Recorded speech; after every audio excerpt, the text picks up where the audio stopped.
Peru's northern coastline is blessed with a year-round mild climate and perfect sets of rolling waves. It's also home to the picturesque colonial city of Trujillo. Yet there is another much more fascinating reason why you should visit.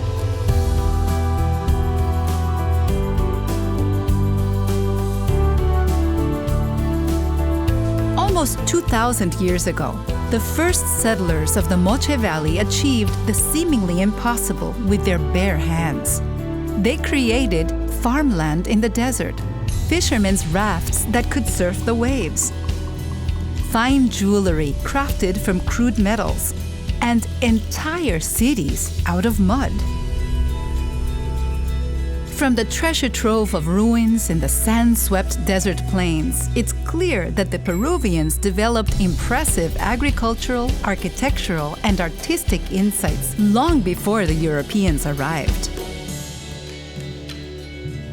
When the Spanish did come, they swiftly created one of Peru's finest and largest cities, Trujillo. Exploring its compact city center is like browsing an open-air museum of Spanish colonial architecture.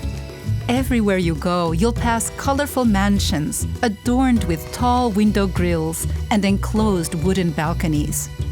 For more than 400 years, the exterior of the cathedral on the northern end of the Plaza de Armas has remained largely unchanged. Step inside to see precious religious paintings and admire the cathedral's central altarpiece with its twisting columns. From the historic center, it's only a short taxi ride to the 17th century mansion of Trujillo's Archaeological Museum.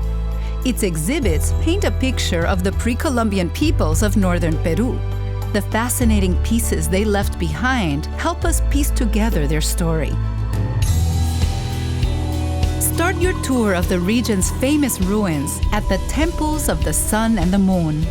Made from millions of sun-dried bricks, these were once the largest adobe pyramids in the world. While the language of the Moche people has been lost, we can interpret their habits and beliefs through their elaborate murals and brilliantly expressive artworks.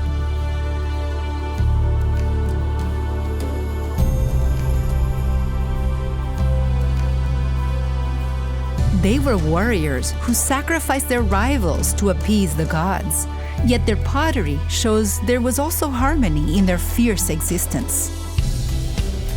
Like the Egyptians, the Moche buried their elite in pyramids. See one of the world's most mysterious mummies at the coastal site of El Brujo, where, as recent as 2005, the Lady of Cao was discovered. The tomb of this tattooed Moche woman also held copper darts and jewelry, suggesting that she was a priestess or warrior leader. It's believed that relentless El Niño rains caused the demise of the Moche culture. By the time the Chimu people arrived, around 900 AD, the landscape had returned to arid coast.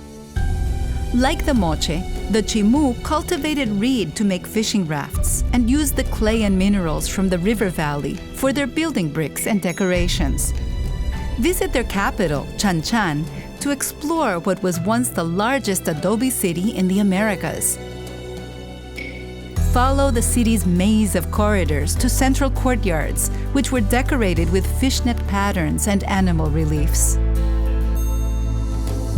In the late 15th century, the Incas came and assimilated the Chimu culture into their own. Less than 60 years later, the Spanish followed, determined to conquer the New World. These conquistadors stripped the temples and tombs of gold and artifacts and created a new city, which they named Trujillo. They also introduced the purebred Paso horse to the region. World famous for its gait, it has what the locals call brio, a mixture of nobility, pride, and fire. These characteristics proved a perfect match for the spirited Peruvians from the northern desert. And together they perform the Marinera, a show of elegant seduction and fierce resistance. With its long history of resilient people, Trujillo was the first Peruvian city to proclaim independence from Spain in 1820, an event that is commemorated by the Freedom Monument on the central Plaza de Armas. One of South America's revolutionary heroes, the liberator Simón Bolívar, stayed at Casa Urquiaga, which is open to visitors. Colonial architecture, ancient art, and pyramid temples, combined with proud Latino traditions, have made Trujillo the Peruvian capital of culture.